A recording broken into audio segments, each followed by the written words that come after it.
예, 안녕하세요. 오늘 이제 두 번째 시간이네요. 지난번엔, 온라인 계약을 준비하기 위해 이제 시범적인 강의를 선생님이 찍었었던 거고요. 본격적으로 오늘부터 우리가 첫 진도를 나가기 시작할 건데요. 이제 온라인 계약이 교육부 지침에 따라서 확정이 되었습니다.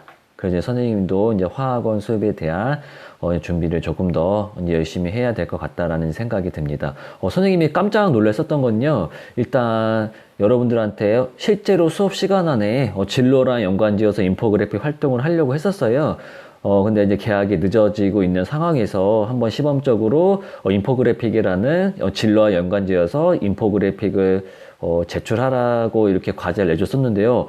선생님 생각보다 굉장히 퀄리티가 높은 그렇게 여러분들이 정말로 성의를 많이 쓴 것 같은 그런 인포그래픽 파일들을 보내줘가지고 조금 감동을 받았습니다. 굉장히 열심히 하고 있는 모습을 보여주는 것 같아가지고 많이 감동을 받았고요. 지금처럼만 여러분들이 열심히 들어주면 이렇게 좋은 이제 화학 수업이 될 거라고 이제 생각이 듭니다. 만약에 아직 과제를 안 낸 친구들도 너무 걱정할 필요는 없을 것 같아요. 그때 내준 과제는 말 그대로 시범 강의 때에 한번 선생님이 과제를 내보고 여러분들이 어떻게 제출하고 선생님이 또 어떻게 피드백을 해줄 수 있는지 그거를 확인하기 위한 이제 과정이었기 때문에요. 안 낸 학생도 이제 걱정할 필요는 없습니다. 그럼 낸 학생들은 이제 뭔가 불만이 있을 수 있겠죠? 저 되게 열심히 했는데 이게 시범적인 과제였더니 너무한 것 같아요. 라고 할 수가 있지만 이건 선생님이 실질적으로 온라인 계약이 시작이 되면 똑같은 과제를 그대로 내줄 겁니다. 그리고 이미 한 학생들은 그걸 그대로 다시 한 번만 제출을 하면 되기 때문에 이미 그 과제를 한 거다라고 볼 수가 있겠죠.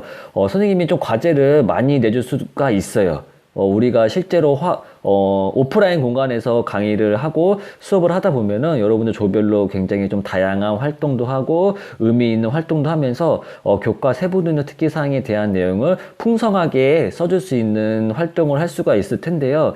이 온라인 계약이 언제까지 갈지는 모를 것 같아요. 이 온라인 강의를 언제까지 가야 될지 모를 것 같은데, 그래서 선생님이 여러분들의 세특을 위한 그러한 과제를 많이 내줄 겁니다. 당연히 수행평가 점수에 들어가지 않고요. 여러분들이 열심히 해줬으면 선생님이 여러분들이 열심히 한 만큼에 대한 내용을 기록해 줄 거고요. 여러분들이 열심히 하지 않았다 라고 하면은 열심히 하지 않은 만큼 선생님이 기록을 해줄 겁니다. 그러니까 여러분들이 다 교과 세부 능력 특기 사항 같은 경우는 여러분들이 만들어 가는 거다라고 볼 수가 있을 것 같아요. 선생님은 그 열심히 한 건 당연히 열심히 하겠지만 써주겠지만 열심히 안 한 거를 열심히 한 것처럼 포장해주면 그게 바로 성적 조작이 되는 거기 때문에 여러분이 지금처럼 열심히 한 것처럼 그렇게 해줬으면 좋을 것 같아요.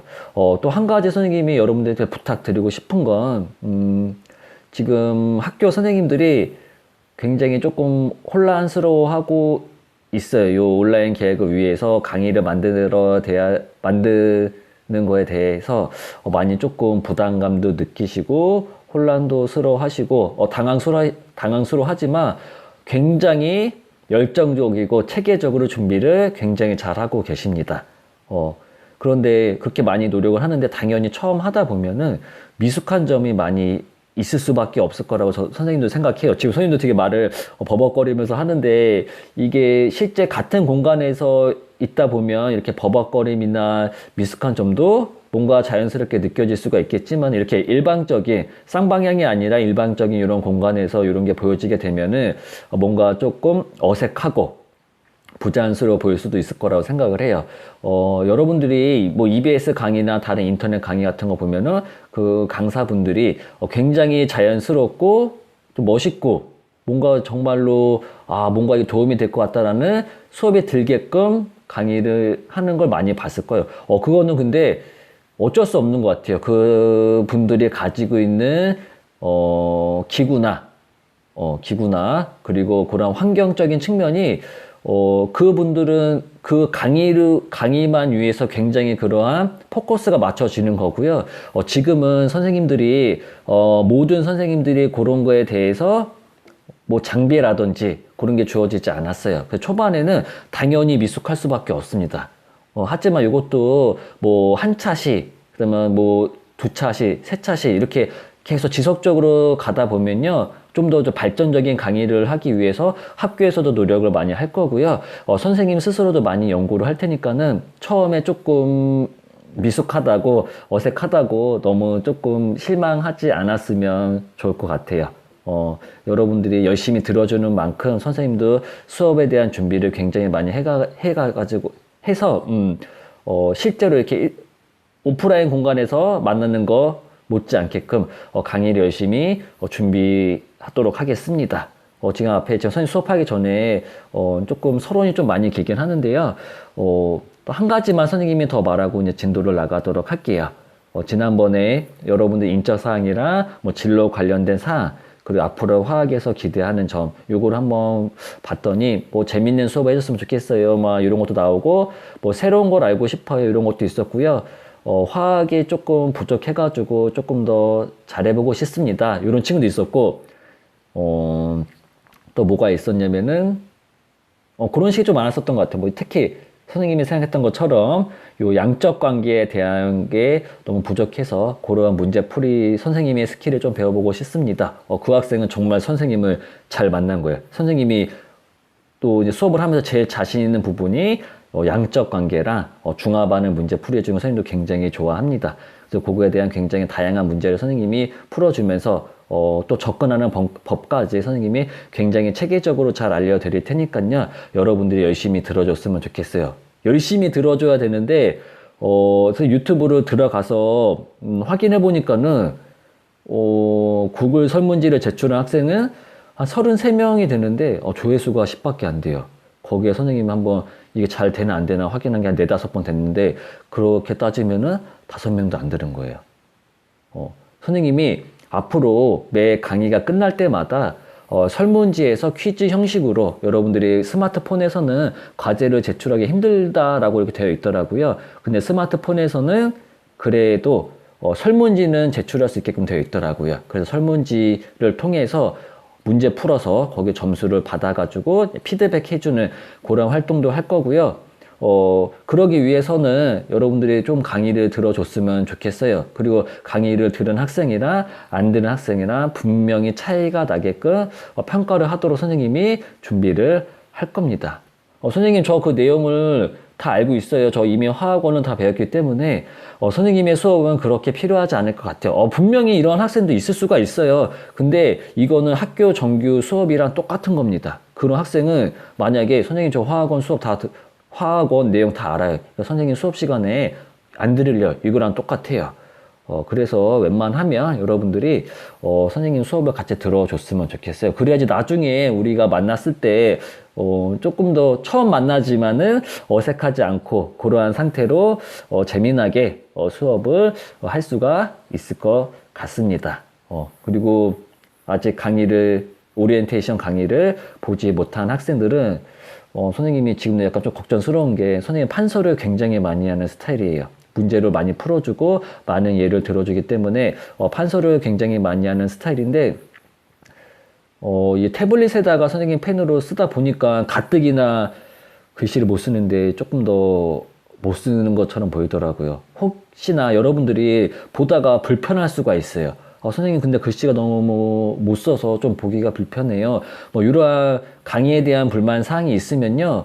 수업이 끝나고 그 댓글 쓰는 공간에다가 언제든지 좀 말을 해주세요. 그럼 선생님이 그거 참고해서 수업의 좀 방향을 좀 바꿔보든지 아니면 태블릿 PC가 아니라 노트북이나 뭐 타블릿 이런 걸 이용하거나 아니면 직접 선생님이 칠판에 하는 거를 녹화해서 올리거나 그런 식으로 좀 수업의 방향을 바꿀 테니까는 여러분들이 좀 그런 건의사항 같은 경우도 남겨줬으면 좋겠고요. 대신에 좀 상처가 될 수 있는 말은 조금 그렇게 공개된 공간 말고 따로 메일로 보내주면 좋겠어요. 선생님 수업 너무 못하는 것 같아요. 조금 더 열심히 해주세요. 이런 거는 댓글이 아니라 이메일을 통해서 보내주면 좋을 것 같습니다. 그러면 또 다른 선생님이 전달 사항 같은 경우는 나중에 또 추후 올리도록 할 거고요. 요 수업은 지금 시범 강의 주에 올라오지만은 실제로 요 파트 부분은 온라인 계약이 시작하게 되면은 같은 강의가 또 올라갈 겁니다. 그렇게 여러분들이 알고 계셨으면 좋겠고요. 선생님 지금 선생님 수업 내용이 너무 어려워요. 지금 선생님 알기로는 트랙이 달라요. 7트랙이랑 8트랙 이렇게 듣고 있는 걸로 알고 있는데요. 이제 온라인 계약을 하게 되면 선생님이 그 트랙도 나눠서 수업을 할 거니까 본인이 조금 어려워한다라는 학생은 이번에 좀 그래도 선생님이 새롭게 계약을 하게 되면 다시 올릴 테니까는 너무 걱정하지 말고 들어줬으면 좋겠습니다. 오늘은 대단원 1단원에서 어떠한 부분에 대해서 배울 거냐면요. 요 화학과 우리 생활 요거를 다 나갈 겁니다. 그래서 지금 선생님이 앞에 서론이 너무 길어서 한 10분 정도 지나갔는데요. 요거 다 나갈 거예요, 오늘. 요 수업을 다 나갈 겁니다. 충분히 다 할 수 있어요. 여러분들이 혹시나 듣다가 조금 지루하거나 좀 힘들면은 중간에 좀 멈췄다가 들었으면 좋겠어요. 선생님이 요 파트 부분에 왜 지금 다 나가려고 하냐면요. 여러분들 집중 이수 제이기 때문에 한 학기 안에 모든 내용을 다 나가야 합니다. 여기 보시면은 여러분들 어려워하는 몰, 화학 반응식, 뭐 몰농도도 나오고요. 여기 옆에 보시면은 원자의 구조 뭐 많이 나옵니다. 이런 내용을 다 하기 위해서는 시간이 빠듯해요. 시간이 빠듯합니다. 그래서 선생님이 어찌됐든지 간에 선생님이 오리엔테이션 시간에 약속한 게 있어요. 선생님한테 화학을 배운 학생들 같은 경우는 화학 때문에 최저 못 맞췄어요 라는 말을 절대로 안 듣게끔 해주겠다라고 약속을 했었습니다. 전적으로 선생님을 좀 신뢰해 줬으면 좋을 것 같아요. 그래서 이 파트 부분에서 여러분들이 반드시 알고 있어야 되는 부분, 여러분들 수능을 나중에 보기 위해서 반드시 알아둬야 되는 내용만 선생님이 짚고 넘어갈게요. 이 파트 부분은 그다지 중요하지가 않습니다. 근데 이 파트 부분은 굉장히 재밌게 수업을 할 수가 있지만은 우리가 직접 만나는 수업이 아니기 때문에 그거는 나중에 만나서 하도록 하고요. 일단 이 부분에 대한 내용만 선생님이 오늘 전부 다 해서 여러분들한테 마스터 시켜주도록 하겠습니다. 지금 선생님 설명하는 거는 요것만 여러분들 알고 계셔도 충분히 모의고사나 수능 볼 때 지장이 없을 정도로 이제 그렇게 수업을 할 테니까요. 꼭 집중해서 조금 들어줬으면 좋겠습니다. 근데 수업에 들어가기 전에 여러분 좀 느낌으로만 보면 중단원, 소단원 보시면 화학의 유용성이래요. 대충 무슨 느낌인가 오죠? 화학이 굉장히 우리 생활에서 유용하게 쓰이고 있구나라는 걸 알 수가 있는 거고요. 밑에 보시면은 마찬가지. 탄소 화합물이라는 게 있는데 이것도 유용하게 쓰일 수가 있구나. 이렇게 여러분들이 그러한 대략적인 개념만 조금 가지고서는 들어가면 좋을 것 같습니다. 그럼 넘어가 보도록 할게요. 방금 전에 이제 화학의 유용성 하면서 선생님이 뭐라 했었냐면은 화학이 굉장히 우리 생활에 유용하게 만들어졌구나 이렇게 느낌을 가지고 들어오라고 했었죠. 그 대표적인 게 바로 뭐냐면은 요 식량 문제 해결입니다. 식량 문제 해결. 여기 잘 보시면요. 산업혁명 이후에 세계 인구가 급격히 증가했대요. 인구가 급격히 증가하면은 뭐가 많이 필요하게 될까요? 식량이 많이 필요하게 됩니다. 만들 수 있는 식량은 한계가 있어요. 근데 그거에 비해 가지고 인구가 급격하게 증가한대요. 그렇기 때문에 생산되는 식량은 일정한데 인구가 급격하게 증가했대. 당연히 뭐가 부족하게 되냐면은 식량이 부족하게 되겠죠. 그럼 식량이 부족해. 그럼 이거 해결할 수 있는 방법은 뭐겠어요? 식량 생산을 늘리면 되겠죠. 생산량을 늘리면 되겠습니다. 생산량을 증가시키면 될 거예요. 지금 선생님 이거 생각보다 태블릿을 세워놓고 이렇게 펜을 쓰는 게 조금 힘드네요. 한번 그다음 선생님 한번 연습 삼아서 최대한 좀 잘 써보도록 하겠습니다. 이건 오리엔테이션 들은 학생이나 안 들은 학생이나 좀 느낌을 알 수 있을 거예요. 선생님이 오리엔테이션 시간에 뭐라 했었냐면은 암모니아 합성이라는 게 통합과학으로 넘어갔지만은 안 넘어간 거랑 똑같다라고 했습니다. 거기 기억나는 학생들은 오리엔테이션 강의를 굉장히 잘 들은 학생이다라고 볼 수가 있어요. 그럼 식량 생산을 늘려야 된대. 그럼 어떻게 하면 되겠어요? 그렇죠. 비료. 비료 생산을 늘리면 됩니다. 비료 생산을 늘리면 돼요. 여기 이제 잘 보시면요. 독일의 과학자 리비라는 과학자가 어떤 걸 알아냈냐면은 질소, 인, 칼륨이 식물 생장에 필요한 원소다라는 거를 밝혀냈고 질소가 포함된 인공 비료를 개발하여 사용할 것을 제안하였다라고 나와 있습니다. 이 파트 부분에서는 밑에 있는 거 여러분 한번 그냥 읽어보세요. 그다지 중요하지 않습니다. 여러분이 여기서 기억해 두셔야 될 건 뭐냐면, 식량 문제 해결? 이거면 여러분들이 바로 즉각적으로 뭐가 떠올라야 되냐면은, 비료가 떠올라야 되고요. 바로 여기서 뭐가 떠올라야 되냐면은 암모니아가 떠올라야 됩니다. 암모니아. 여러분들 암모니아 냄새 알죠? 굉장히 지독한 방귀뀐 냄새 같은 똥 냄새 같은 요 암모니아 이제 분자식이 뭐냐면은 NH3예요. NH3. 요거를 합성하게 된 게 거의 그 당시에는 굉장히 큰 혁명이다라고 볼 수가 있습니다. 여기 잘 보시면은 하버라는 과학자가 요거를 암모니아를 합성하게 됐는데 요거 가지고서는 어떤 것까지 노벨 화학상까지 받았다라고 되어 있죠.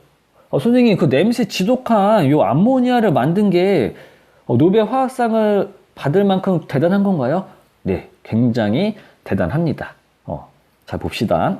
여기에 리비히라는 과학자가 질소가 굉장히 중요하다라고 했어요. 질소, 우리 원소 기호로 N, 요거입니다. 이게 꼭 필요하대요. 근데 우리가 잘 생각해 보면요, 공기 중에 가장 많은 뭐라 그래야지? 가장 많은 질량 조성비를 포함하는 게 질소 기체예요. 질소 기체 N2. 여러분이 생각을 하겠죠. 선생님, 그러면 공기 중에 질소 기체가 굉장히 많다면서요? 그러면 식물들이 그냥 자랄 때 공기 중에 있는 N2를 그냥 가져가서 사용하면 되지 않나요? 이렇게 여러분들이 이제 생각을 할 수가 있을 겁니다. 근데 그렇게 이게 간단한 문제가 아니에요. 왜 그러냐면은 요거는 뒤에 가가지고 어디에서 더 자세하게 배우게 될 거냐면요. 결합 부분에 가서 선생님이 더 자세하게 일단 설명을 하도록 할게요. 일단 질소 기체 N2 같은 경우는 짝대기 몇 개 있죠? 몇 개 있어요, 이거? 3개 있어요. 이거는 이렇게 있는 거 우리는 삼중 결합이라 합니다. 삼중 결합이다라고 합니다. 얘 질소 뭐야? 비금속 원소야. 얘도 비금속 원소야. 비금속 원소끼리 결합했을 경우 선생님이 어떤 거라고 했었냐면은 공유결합 물질이라 했었어요. 공유결합 물질. 선생님 그거 언제 설명했어요? 라는 학생들은 오리엔테이션 강의를 안 들은 학생이에요. 그러니까 한 강의도 하나도 빠짐없이 여러분들 잘 듣고 오면은 선생님 수업을 따라가는데 아마 불편함이 없을 겁니다. 이 삼중결합이야. 이 삼중결합은 우리가 어떤 물건을 잡아당길 때 한 손으로 잡아당기는 것보다 두 손으로 잡아당기는 거, 한 명이 잡아당기는 것보다 두 명이 잡아당기는 거, 두 명이 잡아당기는 것보다 세 명이 잡아당기는 게 더 강하죠. 그래서 얘네들은 굉장히 강한 결합이다라고 볼 수가 있어요. 강하다.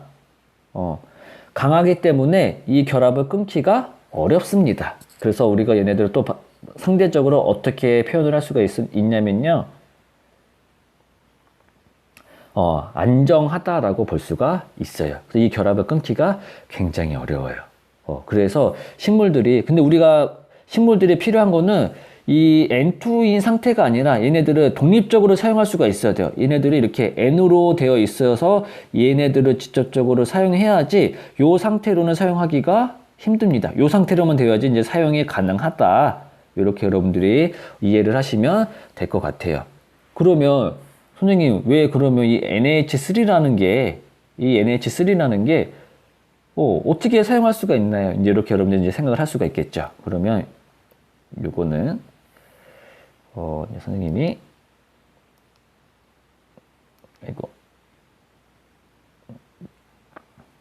여기를 조금 사용하도록 할게요.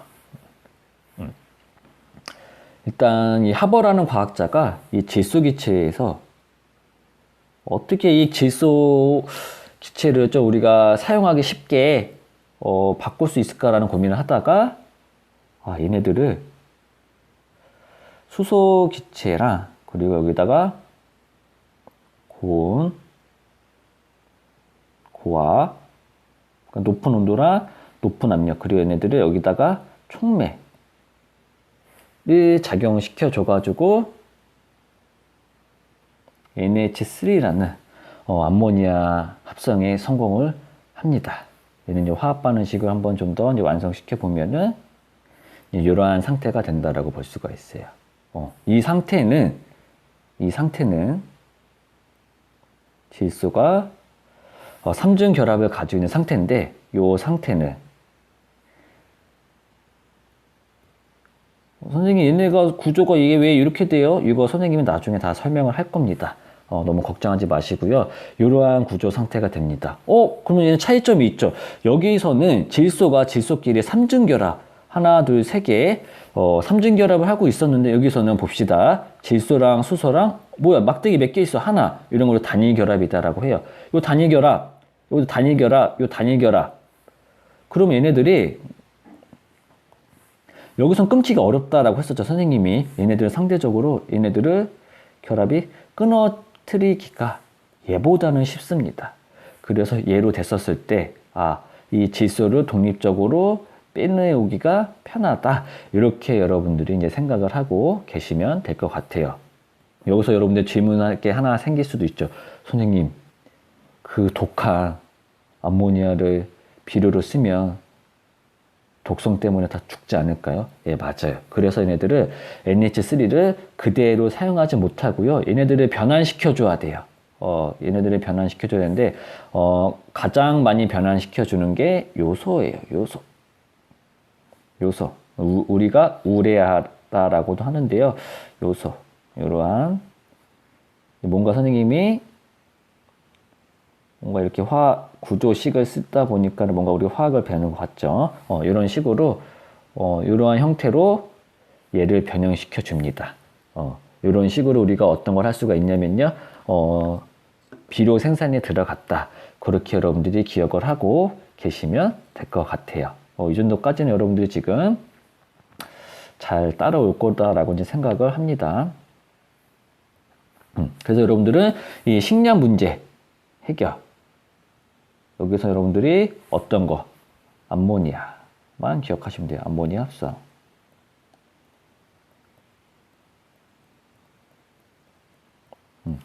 암모니아 합성. 이렇게 여러분들이 기억을 하고 계시면 됩니다. 거꾸로 여러분들이 이 암모니아 합성 화학 반응식을 보게 되면요. 바로 뭐가 생각을 나야 되냐면은 비료. 이 비료를 생산하게 되면서 농업 생산량이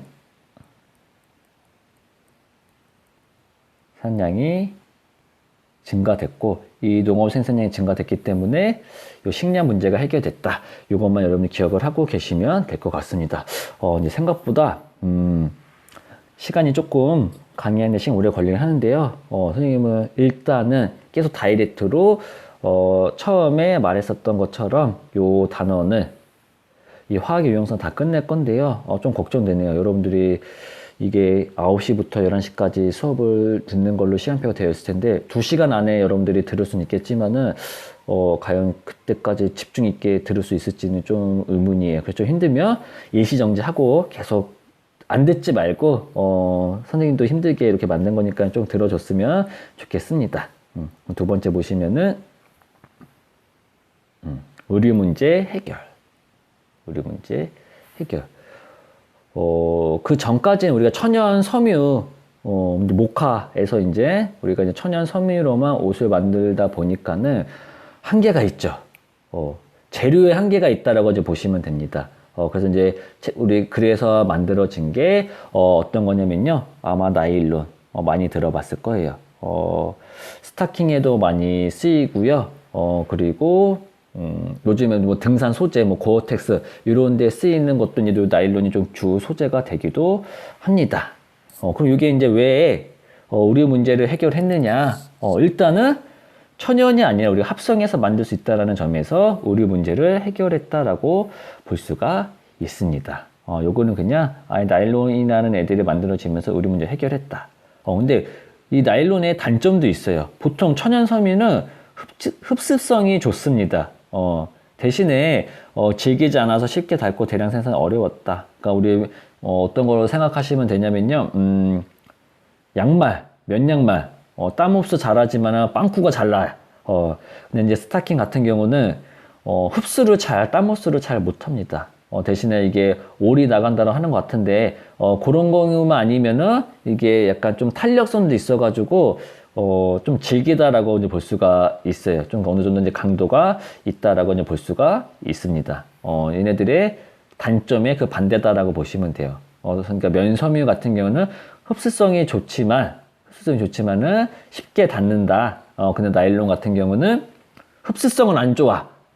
대신에 질겨서 쉽게 닿지 않는다. 요 정도만 여러분들이 기억을 하고 계시면 될 것 같고요. 요 부분에서는, 여러분들이 조금 깊게 갔으면 하는 부분이 있어서 선생님이 요거를 참 간단하게 설명을 하도록 할게요. 나일론 합성. 요거만 선생님이 좀 설명을 하도록 하겠습니다. 나일론을, 좀 이쁘게 좀 써보려고 하는데, 이건 도저히 안 되겠다. 선생님이 눕혀서 좀 쓸게요. 헥사 메틸렌 다이아민이라는 물질이랑요, 아디프산이라는 물질이 만나가지고 뭘 만드냐면은 나일론을 만듭니다. 선생님 요거를 설명하는 이게 화학 반응식 보여주는 이유는 여기서 여러분들 조금 그래도 기본적으로 요 정도는 알고 있었으면 좋겠다 생각해서 이거는 좀 알려드리는 거예요. 요 부분은 아마 수능에 나오지는 않을 겁니다. 요 헥사 요 말도 선생님이 이따가 설명할 거고요. 일단 헥사라는 말은 뭔가 6개가 있다라는 말이에요. 뭔가 6개가 있다는 말인데 뭐가 6개가 있냐면요, 뒤에 나오는 메틸렌이라는 애들이 6개가 있다는 뜻인데, 얘네들이 일단 분자식을 써볼게요. 선생님이 최대한 이쁘게.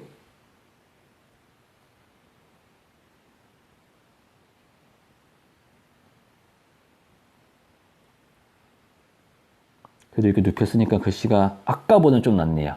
요 이제 앞에 n이라고 좀 하나 선에 써놓겠습니다. 더하기 이제 반응한다는 뜻입니다. 이제 아디프산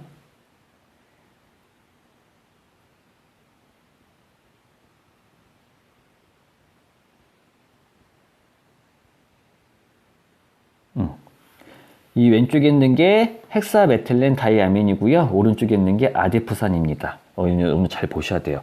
얘네 여기도 이제 n을 써줍시다. 잘 보세요. 이제 얘네들이 언제 어떻게 결합이 이루어지게 되냐면요,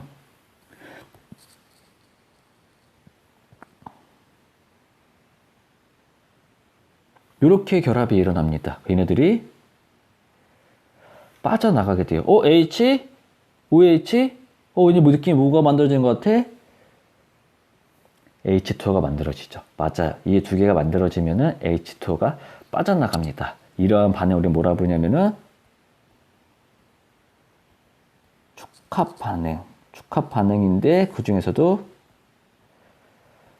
물이 빠져나오기 때문에 탈수 축합 반응이다라고 합니다.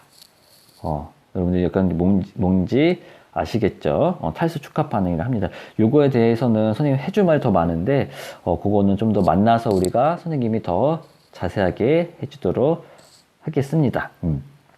얘네를 빠져나갔대. 그럼 얘네들 어떻게 돼야 돼요? 지워져야겠죠. 그러면서 여기에 어떤 색으로 할까요? 노란색으로 할까요?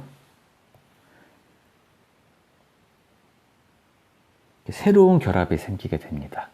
얘네 둘이 질소랑 탄소랑 결합이 일어나게 돼요. 그러면은 우리가 반응 전에는 보기 힘들었다. 요 네모 하나네. 요 놈이 만들어지게 돼요. 요 질소랑 수소 그리고 탄소랑 산소 이렇게 만들어진 애들을 뭐라 부르냐면은 펩타이드 결합이다라고 합니다. 아마 생명과학 배운 학생들은 요거에 대해서 배울 수도 있을 텐데, 그때는 뭐 아마이드 결합이다라는 말도 우리가 사용을 합니다. 그래서 여기 보시면은 여기 있는 게 이렇게 쓸게요. 여기 있는 게 나일론의 이제 단위체다라고 볼 수가 있어요. 보통 우리가 66 나일론이다라는 말을 많이 쓰는데요. 그 66은 어떤 걸 의미하는 거냐면은 탄소 수를 우리가 의미한다라고 볼 수가 있어요. 여기 탄소 몇 개 있어요? 6개 있죠.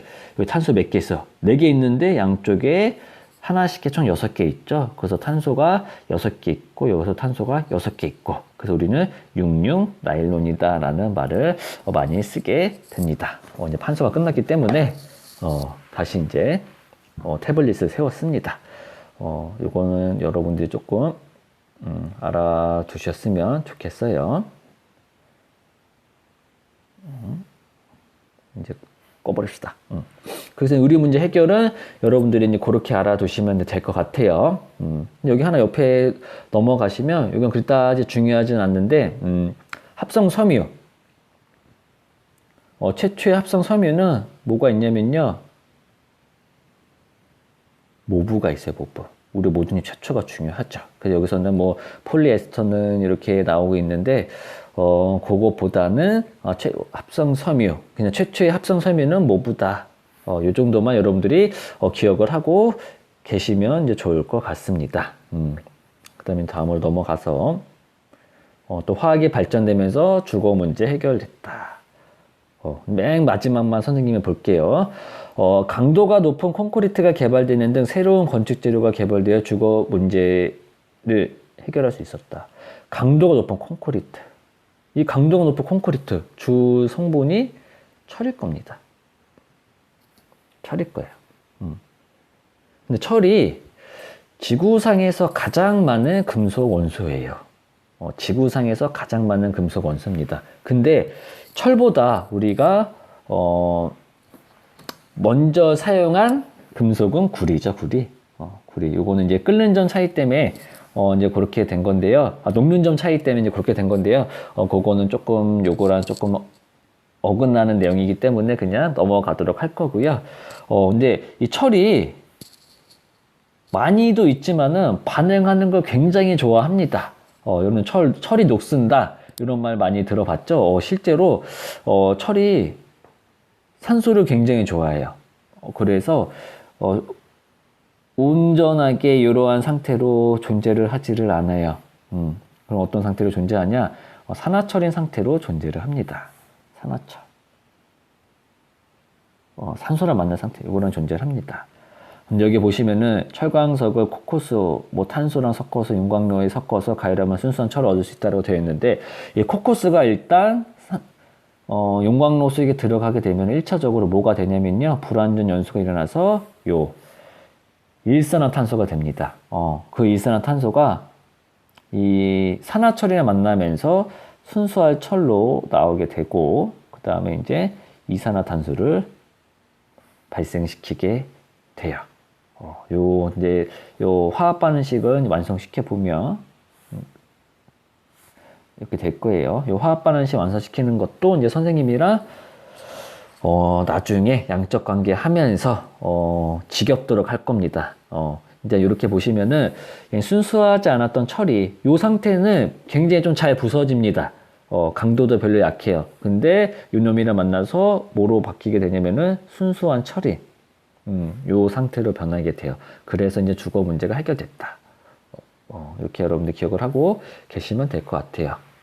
앞에서 보시면은 식량 문제 해결은 어떤 것 때문에 암모니아 합성, 의류 문제는 나일론 합성, 주거 문제 해결은 철의 재련. 요 정도만 여러분들이 기억을 하고 계시면은 충분합니다.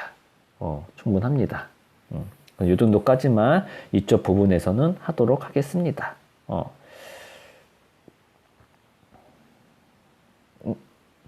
여기 하나만 좀 더 볼까요? 밑에 보시면은 석탄, 석유, 천연가스들, 화석연료.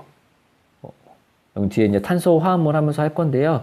그거는 지하기 전에 그냥 화학이 이제 발달하면서 요 화석연료 이제 원유다라고 하죠. 요거를 이제 정제하면서 교통도 발달하고 그냥 보일러를 틀면서 우리가 또 많은 에너지를 또 발생시키면서 우리 삶의 질이 높아졌다. 풍요롭고 편리한 생활을 하는데 기여했다. 이 정도는 여러분들이 기본 상식적으로도 충분히 알 수 있는 내용이기 때문에 요거는 깊게 하고 넘어가지 않겠습니다. 넘어가서요. 이제 탄소 화물의 유용성. 탄소 화물. 선생님, 탄소는 뭐고 화물은 뭐예요? 라고 여러분들 질문을 할 수 있는 학생도 있을 수가 있을 거라고 생각을 합니다. 탄소는 원자 번호 6번이 원소고요. 화합물은 선생님 글씨 못 쓰니까는 일단 이거 말로 설명할 수 있는 경우는 일단은 말로 하도록 할게요. 그리고 이제 여기 글씨 쓰는 건데 선생님이 또 따로 연습을 하도록 하겠습니다. 화합물은 서로 다른 원소랑 결합한 우리는 전부 다 화합물이다라고 합니다. 그럼 탄소 화합물이란 뭐냐면요.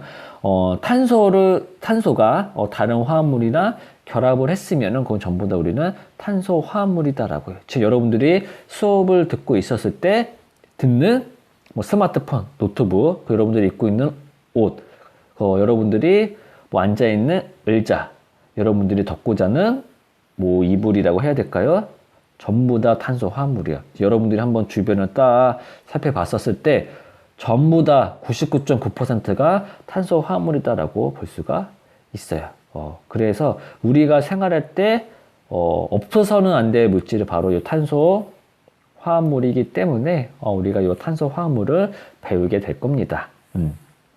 그럼 얘네들은 선생님 이렇게 탄소 화합물이 왜 이렇게 많나요? 라고 이제 할 수가 있는데요. 그 이유는 일단 탄소 원자는 최대 4개의 다른 원자와 뭐를 할 수 있다라고 되어 있냐면은 공유 결합을 한다라고 되어 있어요.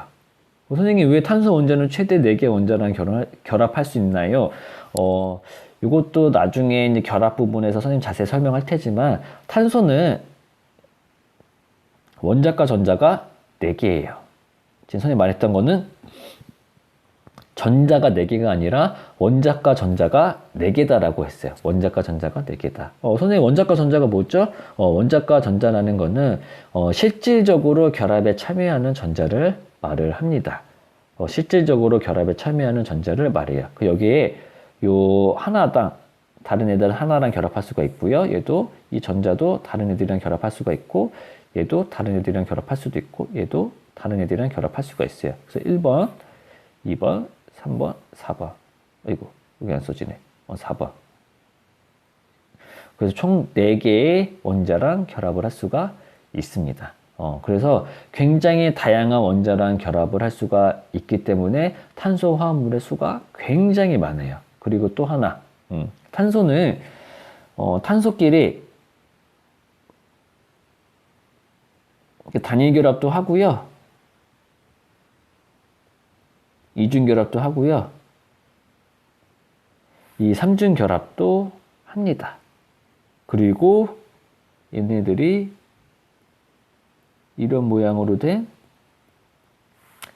고리 모양이라도 또 만들 수가 있어요. 굉장히 다양한 모양으로도 바뀔 수 있기 때문에 어떻다라고 볼 수가 있냐면은 그 화합물의 수가 굉장히 많다라고 볼 수가 있어요. 여기서 이제 선생님이 이제 수업 준비를 했을 때에는 우리가 탄소 화합물을 설명하면서 이름 짓는 것까지 해서 얘네들의 이름이 왜 아스코르브산인지 뭐 이런 거랑 뒤에 나오면 이제 뭐 메테인도 나오고 뭐 에탄올도 하고 하는데 그런 화물의 이름 짓는 것까지 선생님이 하려고 했었는데요. 그렇게 되면 여러분들이 정말로 많이 지루할 것 같긴 하네요. 그래서 이 부분은 여러분이 좀 들을 학생들만 듣고 스킵할 학생들은 좀 스킵해도 좋을 것 같아요. 요거는 이제 수능에 나오지 않지만 선생님이 무조건 수능에만 나오는 거를 가르쳐주는 사람이 아니잖아요. 여러분들이 좀 더 폭넓은 화학적 지식을 심어주기 위한 것도 선생님이 조금 목표로 하고 있기 때문에 이쪽 파트 부분을 스킵하고 싶은 학생은 스킵해도 됩니다. 근데 아까 전에 선생님이 수업하기 전에 말했었죠. 수업을 열심히 들은 학생들은 열심히 들은 티가 나게끔 선생님이 세트도 써주고 그런 이제 과제도 내주고 이제 할 겁니다. 그래서 이거는 여러분들이 잘 이제 선택을 하시면 될 것 같아요. 그러면은 선생님이 그래도 준비했으니까 여러분들한테 그거를 이제 수업을 이제 하도록 하겠습니다.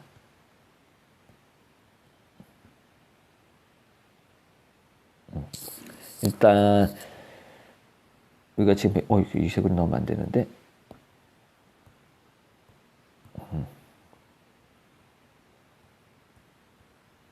알켄, 알케인, 그리고 알카인. 이거 보겠습니다. 얘네들의 공통점은 뭐냐면요.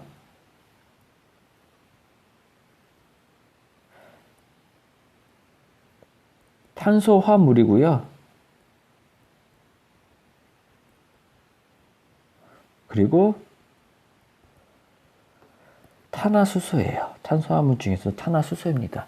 탄화수소라는 건 뭐냐면은 탄소랑 수소로 되어 있는 물질들을 말을 합니다. 그 중에 이제 대표적인 탄화수소가 알켄, 알케인, 그리고 알카인이 있습니다.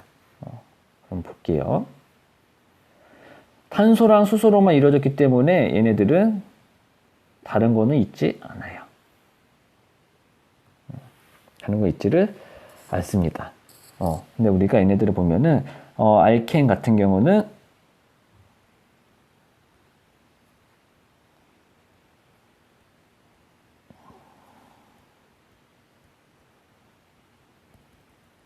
이런 식으로 되어 있고요.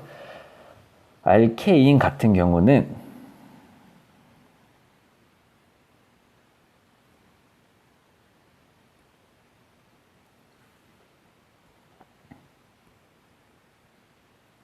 이런 식이 있고, 알카인 같은 경우는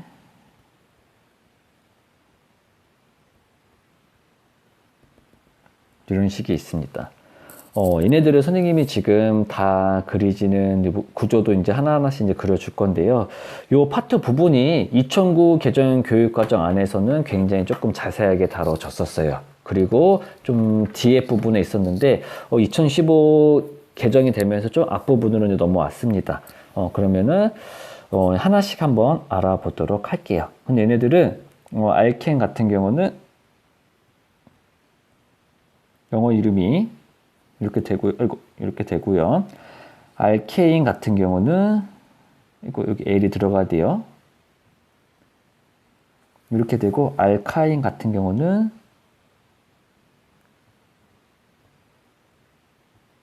이렇게 됩니다. 여러분들 보시면 알다시피 뒤에 부분에 대한 내용, 여기 글만 요쪽만 조금 달라지고 R은 다 똑같게 들어가는 건지 볼 수가 있을 겁니다.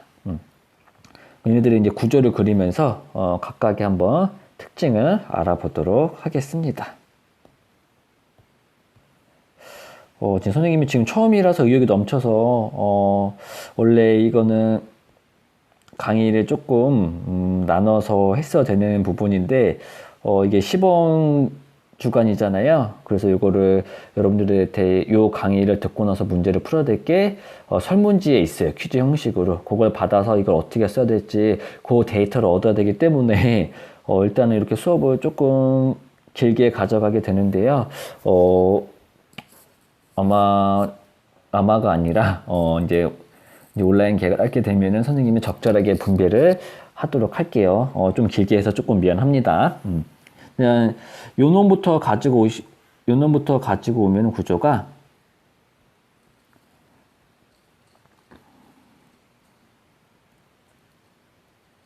이렇게 되고요. 얘네들은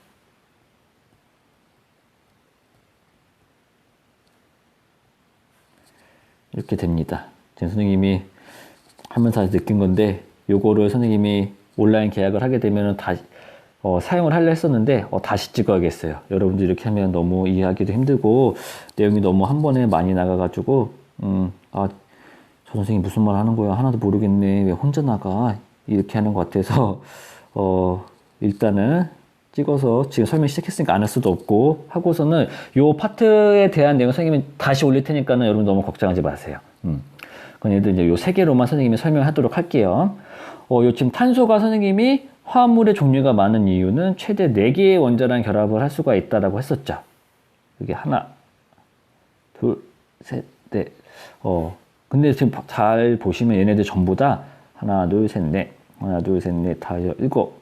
모든 게 전부 다 단일 결합으로만 되어 있습니다. 이런 거 우리가 뭐라 부르냐면은 포화탄화수소다라고 합니다. 포화탄화수소다라고 합니다.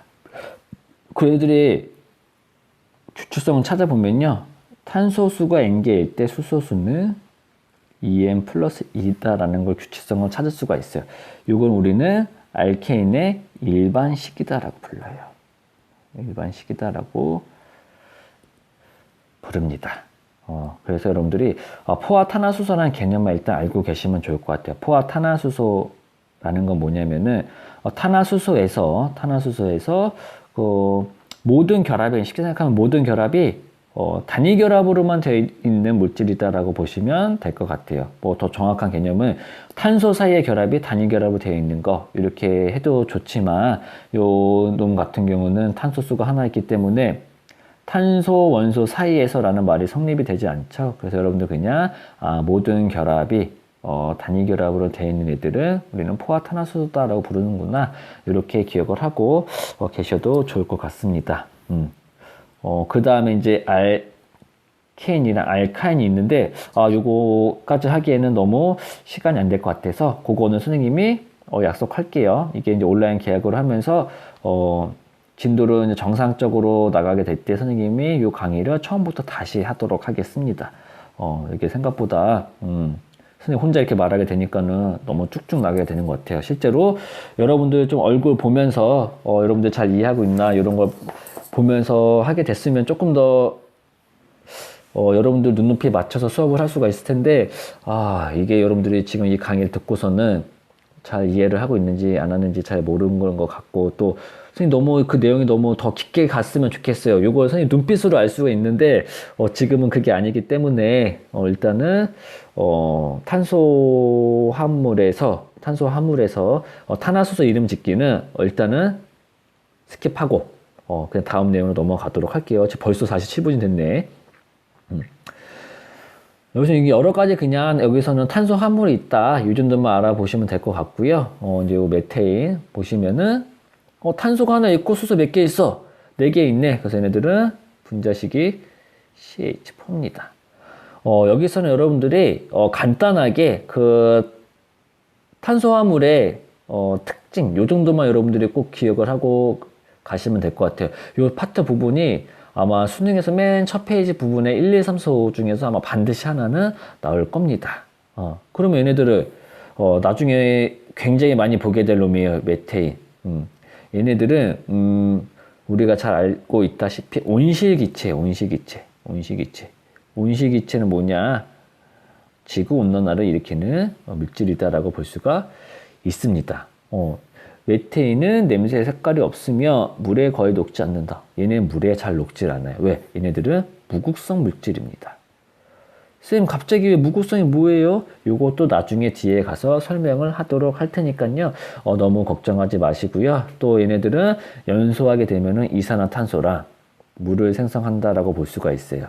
그리고 뭐 연료로 많이 이용된다. 이 정도만 기억을 하고 계시면 될 것 같습니다. 지금 선생님이 이쪽 파트 부분에서는 중요한 점을 이렇게 찝어주면서 더 자세하게 알아야 될 내용 같은 경우는 온라인 계약 정상적으로 하면 선생님이 그때 더 자세하게 하도록 할게요. 이게 했던 말 또 하게 되네. 신기하네요. 그리고 얘네들은 액화 천연가스 주 성분이다. 이렇게 이제 기억을 하고 계시면 될 것 같고요. 그 다음에 에탄올. 에탄올. 이제 여러분들이 이제 사회생활 하게 되면 굉장히 많이 접할 탄소화물 중에 하나입니다. 여기에 보시면 이제 술의 주성분 에탄올.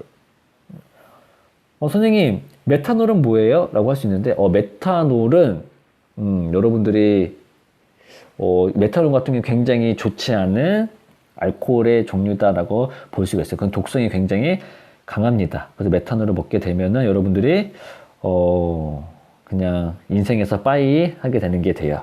그래서 예전에는 우리 자동차 워셔액이 에탄올의 일단 성분 보시면은 소독용으로도 많이 쓰인다라고 되어 있어요.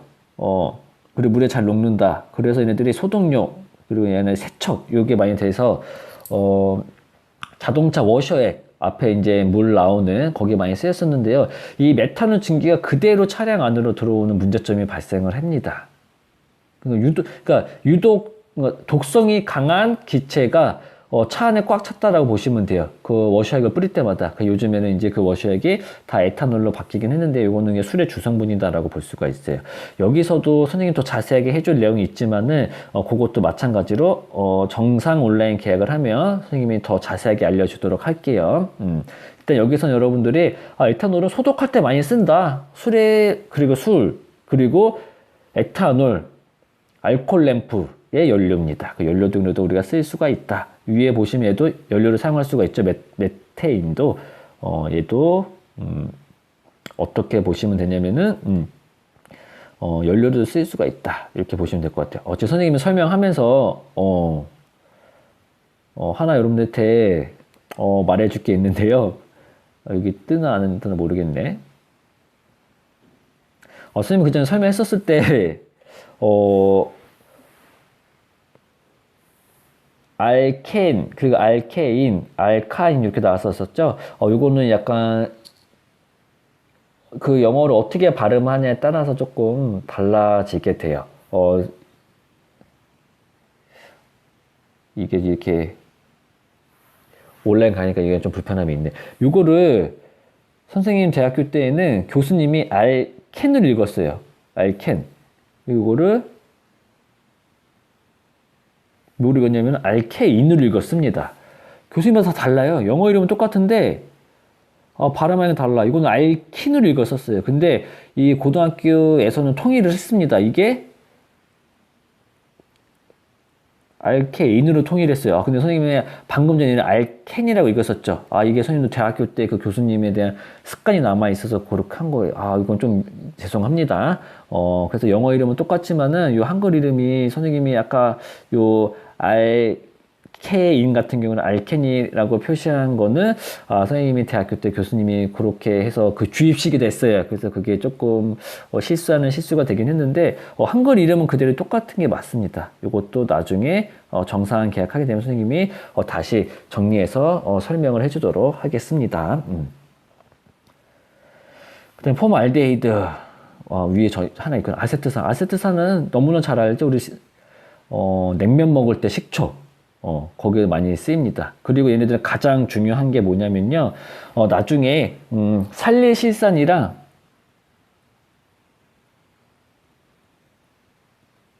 결합을 해가지고, 아세트살리실산이라는, 발음이 안 되네. 아스피린을 만드는 원료가 되기도 합니다. 여기에는 그냥 얘네들 쓰임이 그렇게 나와 있지 않은데, 얘네들은 음식에도 쓰이고 의약품 제조에도 쓰인다. 굉장히 중요합니다. 의약품. 아세트산 하면은 음식의 제조에 쓰이게 되고 의약품에도 사용이 된다. 그리고 얘네들은 신맛이 난다. 신맛이 나는 이유는 산성을 띠기 때문입니다. 일단 이 부분에서는 이 정도만 여러분들이 기억을 하고 계시면 될 것 같고요. 폼알데히드. 이런 폼알데히드. 얘네들은 새집증후군의 주 성분도 되기도 하지만 얘네들은 발암물질입니다. 몸에 굉장히 안 좋아요. 뭔가 암을 발생시키는 물질이기 때문에 몸에 안 좋은 건 알겠죠. 그래서 자극적인 냄새가 나고, 자극적인 냄새 나고, 요거 하나로만. 그래서 막 본드 같은 거 보면 뭐 냄새 막 나고 하는 거 있죠. 그런 이제 자극적인 냄새 난다라는 거 별로 좋지 않은 물질입니다. 그리고 이 아세톤 우리 매니큐어 지을 때 많이 쓰인다. 여기 물에 잘 녹으면 여러 탄수화물을 녹임으로 용매로 이용되고 솜터치를 지우는 데도 이용된다라고 되어 있었죠. 아세톤은 여러분들이 많이 잘 알고 있을 거라고 생각을 합니다. 여기서는 여러분들이 이 화학식을 보면은 아세톤이구나. 요 화학식을 보면은 폼알데히드구나. 요 화학식을 보면은 뭐다. 식초구나. 뭐 이런 식으로. 그리고 아까 여기 뒤에 보시면은 얘는 메테인이구나. 얘네들은 알코올이구나. 이 정도만 여러분들이 알고 계시면 될 것 같아요. 선생님이 지금 렌즈를 안 뺐더니 좀 눈이 뻑뻑하네요. 그리고 나서 이제 이러한 탄소 화합물을 가지고서는 플라스틱도 만들고 그리고 합성수지도 만들고 이거 다 어떤 걸로 만드는 거냐면은 탄소 화합물로 만든다. 그러니까 탄소화합물이 우리 생활에 없어서는 안 되는 거다라는 그 정도만 여러분들이 기억을 하고 계시면 돼요. 뭐 뒤에 뭐 나프타 원료 이용하고 이런 거 여러분들 다 읽어보시고 그냥 플라스틱 만들 때 뭐 합성수지, 뭐 합성수지가 저거죠. 플라스틱의 한 종류이긴 하죠. 요거 만들 때 다 뭐가 이용이 된다? 탄소화물이 이용이 된다. 그렇게만 여러분들이 기억을 하고 계시면 될 것 같습니다. 그 의약품 아까 선생님 말했었죠. 아세트산이랑 어떤 거랑 살리실산이랑 합성해서 만든다라는 거. 그래서 아세트살리실산이라는 의약품 아스피린 만든다. 이 아스피린이 이렇게 교과서에 자주 나오는 이유가 있어요. 왜 그럴까요? 여기 그 말이 나오면 밑줄을 그어줄 수 있을 텐데 최초로 합성한 의약품입니다. 최초로 합성한 의약품입니다. 최초로 합성한 의약품입니다. 그거 때문에 이제 좀 그렇게 중요하게 여겨지는 거고요. 이 정크 아트 작품 만들기는 선생님이 미리 말하지만은 여러분들 과제를 내줄 겁니다. 이거 수업 시간에 직접 하려고 했었는데 폐플라스틱을 이용해서 여러분들 예술 작품 만드는 그거 선생님이 언젠간 내줄 거예요. 이게 만약에 이건 오프라인에서 하면 되게 좋을 것 같은데 그게 안 될 경우에는 이 온라인에서도 여러분들이 만들었던 거 사진 찍어서 일단 제출한 다음에 나중에 작품 가져와라 이런 식으로 해서 이것도 세특에 써줄 거예요. 세특용. 세특용에도 써줄 겁니다. 그리고 빈칸 여러분도 한번 채워보시고요. 나중에 이제 교과서 받으면요. 요거 봅시다. 보시면, 질소비료 원료, 농산물 대량 생산, 무조건 뭐다? 암모니아, NH3가 됩니다. 두 번째, 화석연료의 이용과 직접 관련 없는 것은 화석연료, 탄화수소, 탄소화물이다라고 볼 수가 있어요. 딱 봐도 마지막에 원자력 발전, 이건 이제 우라늄을 가지고 하는 거기 때문에 화석연료랑 전혀 상관이 없습니다. 답은 5번이고요. 3번, 산소가 포함되지 않은 탄소화물은 아까 메테인 뭐였어요? 루눔이었죠. 그래서 답을 1번이 됩니다.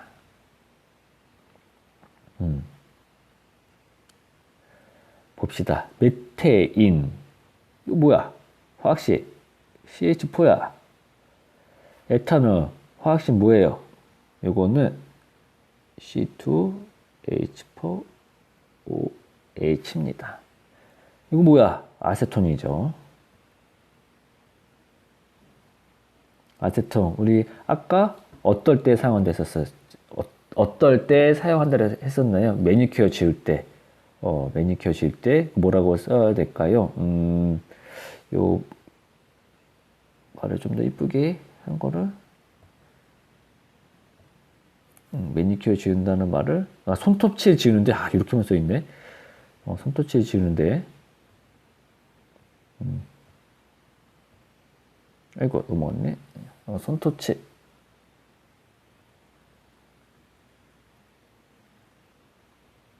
이때 이제 쓰인다라는 거. 그리고 해열질, 요 다음은 화학이 일상생활의 문제 해결에 기여한 어떤 분야 사례이다. 요거 뭐예요? 의약품이죠. 의약품. 선생님이 지금 더 많이 하고 더 수업을 좀 더 자연스럽게 했어야 되는 건데 지금 오랜만에 또 이거 파트 부분을 하려다 보니까는 또 이렇게 좀 글씨도 안 써지다 보니까 선생님 쓰면서도 뭔가 어떡하지 이러한 또 긴장감을 하다 보니까는 좀 부자연스러운 면도 있고 선생님 욕심이 너무 과해가지고 좀 강의가 되게 길어진 면도 있는 것 같은데요. 선생님이 이번에 했었던 수업을 좀 바탕으로 좀 더 배분을 잘해가지고 여러분들이 조금 더 어렵지 않은 그러한 이제 강의를 한번 해보도록 이제 노력을 하겠습니다. 여러분들 듣느라고 굉장히 고생하셨어요. 거의 1시간 동안. 여러분들이 듣고서 꼭 해야 될 게 뭐냐면 이거 반드시 해주셔야 될 거예요.